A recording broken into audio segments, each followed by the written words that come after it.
কেমন হয়েছে গো? টেস্টি? পাখিটাও গন্ধ পাই। পাখিও গন্ধ পাইলো? কোথায়?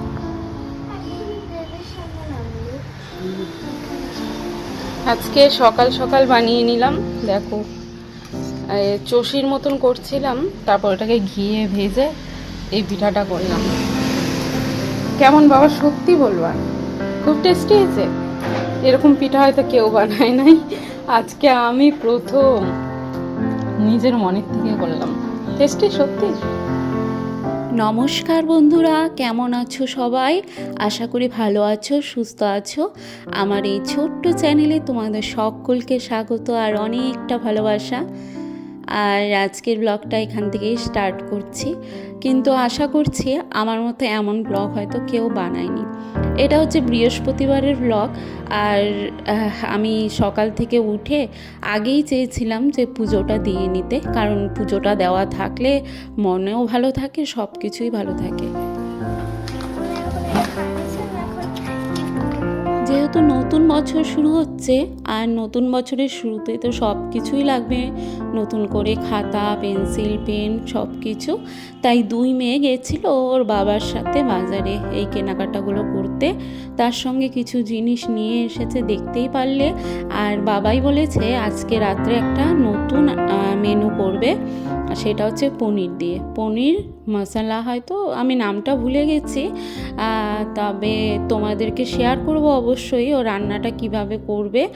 আর এদিকে দেখো কাজু ঠাজু অনেক কিছু নিয়ে এসেছে। আর এইরকম করে ডিম বিক্রি হচ্ছে, আমি জানি মলে এরকম করে বিক্রি হয়, তবে দোকানে বিক্রি হচ্ছে এমন করে আমার জানা ছিল না, আজকে প্রথম দেখলাম। আর এদিকে দেখো সন্ধ্যাবেলায় চলে গেছিলো একদম। সকালে দেখে এসেছিলো একটা দোকানে খুব সুন্দর এই চাবি রিংগুলো বিক্রি হচ্ছে। মাথার মধ্যে তখন থেকে তো ওটাই ঘুরছিল, কখন কিনবে কখন কিনবে। সন্ধ্যাবেলায় দেখো দু বোনে মিলে চলে গেছিলো, ওর এক বান্ধবীও গেছিলো, তিনজনেই কিনে নিয়ে আসলো। আর গুড়িয়া নাকি ওদের সাথে আসেনি। আসার সময় আমাদের বাড়ির উল্টো পাশে একটা কি বলবো, ভাস্তি আছে, ওর মেয়ে হয়েছে। আর সেই মেয়েকে ও খুব ভালোবাসে, তাই ওখানে ঢুকে পড়েছে। আমি বললাম নিয়ে আয়, বললো আমি আনতে পারবো না, ও চলে গেছে, ও ডাকলেও আসবে না। তারপরে আমি ডাকলাম, ও চলে আসলো। আর এদিকে ও দেখো মশলা টশলা, কাজু, তারপর তোমার পোস্ত, অনেক কিছু সব কিছু রেডি করে নিল। আমি জায়গাটা একটু গুছিয়ে দিলাম। তা আজকের ব্লগটা এখানেই শেষ করে দিয়েছিলাম। ও দেখো ও রান্নাটা করছে, আর ভীষণই টেস্টি হয়েছিল খেতে, দারুণ দারুণ হয়েছিল। আর সেই দিন আর সারাদিনে কি করেছি না করেছি কিচ্ছু শেয়ার করিনি, সকাল থেকে একদম সন্ধ্যায় ব্লগ স্টার্ট করেছি। তাই বললাম যে আমার মতন ব্লগ হয়তো কেউ বানাবে না, তারপরে আরও বুঝতে পারবে, দাঁড়াও। এই দেখো এই ব্লগটা স্টার্ট করলাম রবিবার দিন সকাল থেকে, একবারে বৃহস্পতিবার থেকে রবিবারে লাভ দিয়ে দিয়েছি। এরকম ব্লগ কেউ বানাতে পারবে বলো তো? আসল কথাটা হচ্ছে আমার চ্যানেলে সেরকম করে ভিউজ হচ্ছে না, তার কারণে আমি মানে ভিডিও যে বানাবো সেই উৎসাহটাও পাচ্ছি না, ভীষণই খারাপ লাগছে। তার কারণে আমি ভিডিও বানাচ্ছিও না, তোমাদের শেয়ারও করছি না। তবে ভাবলাম যেহেতু ধূপগুড়িতে এসেছি, আজকের ব্লগটা তোমাদের একটু শেয়ার করি, একটা স্মৃতি হয়ে থাকবে। আর আজ হচ্ছে আমার মেয়ের NMMS পরীক্ষা, ঠিক আছে? আর এই পরীক্ষাটা পড়েছে ধূপগুড়ি বারোঘড়িয়া, আর এই স্কুলটারই একদম কাছে আমার মাসির বাড়ি। আর তাই ভাবছি মাসির বাড়িতে একটু ঘোরাও হয়ে যাবে, যেহেতু মাসির বাড়িতে আসাই হয় না। আর ভীষণই ভালো লাগছে।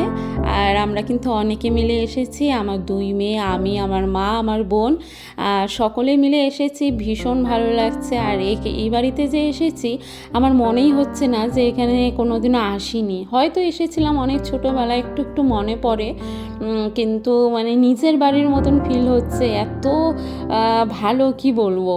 আমার মনেই হচ্ছে না যে হঠাৎ করে কোনো একটা নতুন বাড়িতে গেছি, এমনটা মনে হচ্ছে যে বাড়িতেই আছি। আর আসার সঙ্গে সঙ্গে মাসি বলছে খাওয়ার কথা সকালে। আর আমরা কিন্তু বাসে এসেছি, তখনও আমি ভাবিনি যে ব্লগ করব। এখানে এসে মনে হচ্ছে না একটা ব্লগ করি, কিছু তো অন্তত স্মৃতি নিয়ে যাই না, এটা তো স্মৃতিতে থেকে যাবে। আর ব্লগটাও দেখতে পাবো যে মাসির বাড়ি গেছিলাম। এটা হচ্ছে পেছনে দাঁড়িয়ে আছে আমার মাসতুতো বোন। আর ওই মাসি তো দেখতেই পারলে আমরা যখন ঢুকছিলাম খাওয়ার কথা বলছিল, ওই যে পেছনে দাঁড়িয়ে আছে মাসি।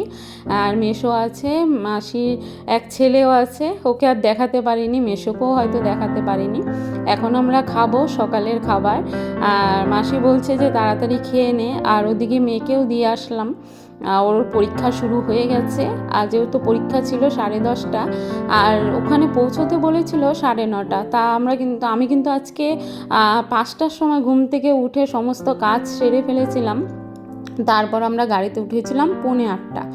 তা 9:30টার অনেকটা আগেই আমরা পৌঁছে গেছি। কোনো রকম সমস্যা হয়নি, যেহেতু মাসির বাড়িটা কাছে ছিল। তাই বোন হচ্ছে সব কিছুতে হেল্প করেছে। আর মানে কোনো একটা যে নতুন জায়গায় গিয়ে অচেনা জায়গা, একটা নার্ভাস ফিল হয়, কিচ্ছু হয়নি, খুব ভালো লেগেছে। আর এটা হচ্ছে বোনদের ছাদে চলে আসলাম। আর ঠাকুর মন্দিরটা তো আমার ভীষণ পছন্দ হয়েছে, তোমাদেরকেও একটু শেয়ার করছি। সকাল সকাল দেখলাম মেসো পুজো দিয়েছে, আর বোন আবার দুপুরের দিকে পুজো দিল।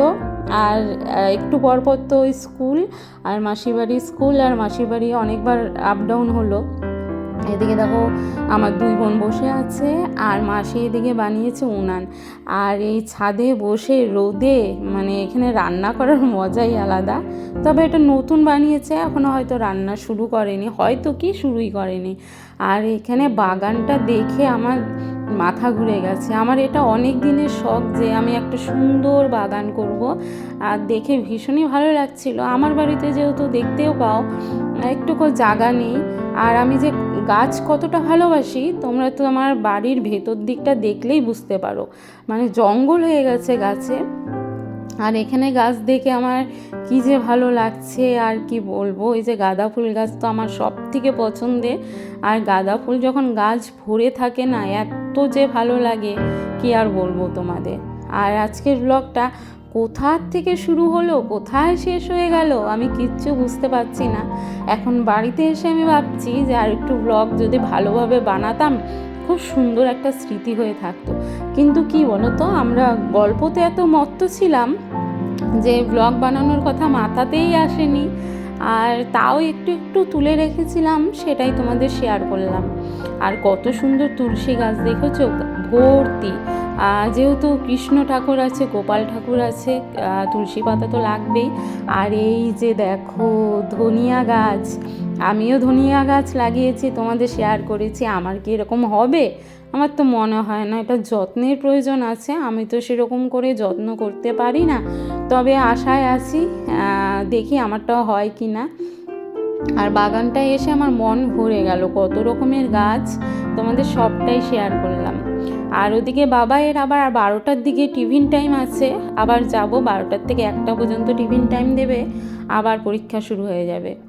আর এখানে দেখো বোন হচ্ছে চালতা থেতো করছে, হবে চালতার আচার। আর মাসি কিন্তু কুলের আচার বানিয়েছিল, খেয়েছি, আর সেটাও দেখাতে পারিনি। তবে কি খেলাম না খেলাম কিছুই তোমাদের শেয়ার করতে পারলাম না। আর ভিডিওটা এত তাড়াতাড়ি শেষ হয়ে যাচ্ছে, তোমাদের কিছু বলতেও পারছি না। তা আজকের মতন ব্লগটা শেষ করছি, খুবই মন খারাপ লাগছে। সবটা শেয়ার করতে পারলে খুব ভালো লাগতো। তা আজকের মতো টাটা, চলে আসবো নতুন একটা ব্লগ নিয়ে।